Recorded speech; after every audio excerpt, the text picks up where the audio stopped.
Hey, this is a good time to bring up a discussion I've been having with our corporate overlords at Listener. Oh, yeah. Something I'll bring you in on. By the way, that's a real insight into our dynamic. Charlie has the conversations with the corporate overlords, and then eventually, if I need to hear about it, he brings it up on the podcast. Yeah. If I think it's going to be good content. In fact, Mike the Third, our third producer, named Mike, we were having a discussion about they want to help grow the show and marketing it and all this kind of stuff. And he said, we've got some ideas about things you can do on this show, and totally understand, if it's not what you want to do, and we're going to put it. And I said, no, it's fine. You can bring up any idea you want, but that we're going to talk about it on the show, and we may mock you and the idea. And he said, yep, we understand that. He said, I spoke to the marketing team. I said, they're a different breed. We can put for, our secret sounds or whatever the fuck we want to do. And there is a chance we may mock them. But another discussion that was had was around intro music and intros. And this idea that we have the Dixie warning, and then we have the music and all that kind of stuff. And Two Guys, One Cup, we have a full song that we recorded. And this idea being people just want to get to the action, just people want to get to the juice. And I took that on board, and I was like, oh yeah, that makes sense. People just want to get into the pods.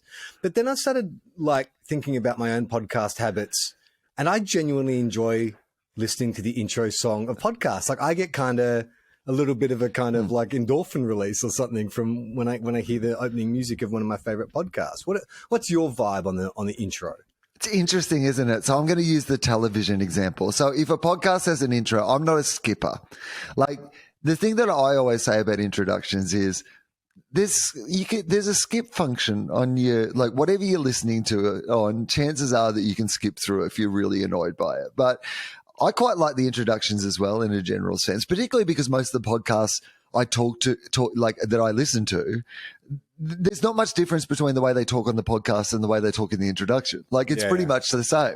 The introduction may as well be the podcast for most of the ones that I listen to, I'm I just like hearing you talk. If it's plugging your gigs or telling me what's on today's show, I'm still interested in hearing you talk.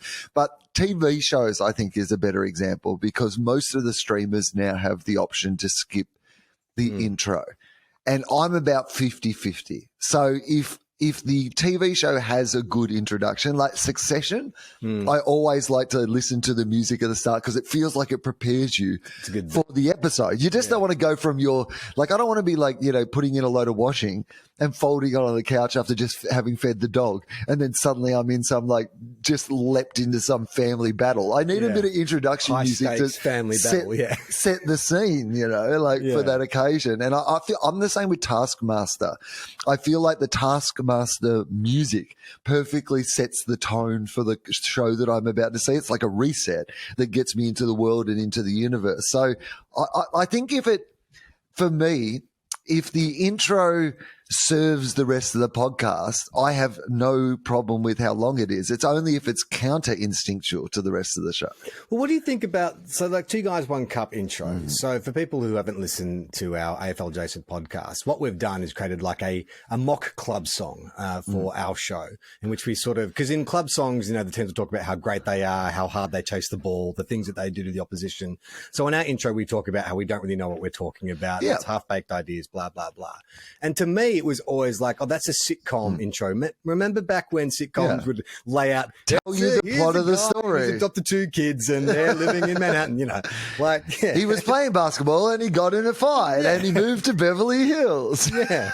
Yeah, that's right. Yeah, this is a story about a man named Jed. He was a poor mountaineer, but he kept his family fed. That's what we know about Jed. But then one day, he was searching for some food, and up from the ground came some bubbling crude oil. That is because my fear with if we abridge the Two Guys One Cup intro, and I think it's actually already happening even without our say so. I had someone say, "Hey, what happened to the intro song?"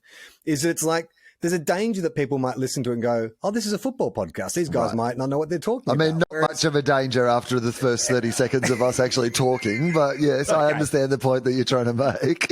No, I get that.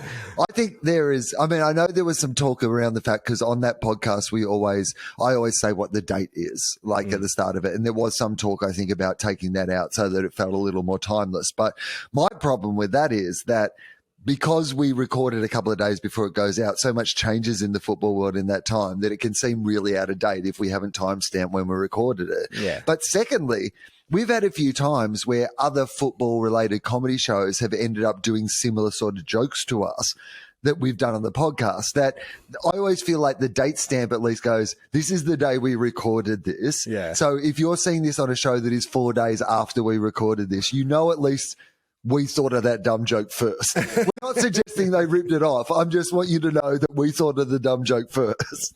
To see the full video, join our Patreon. Patreon.com/Tofop.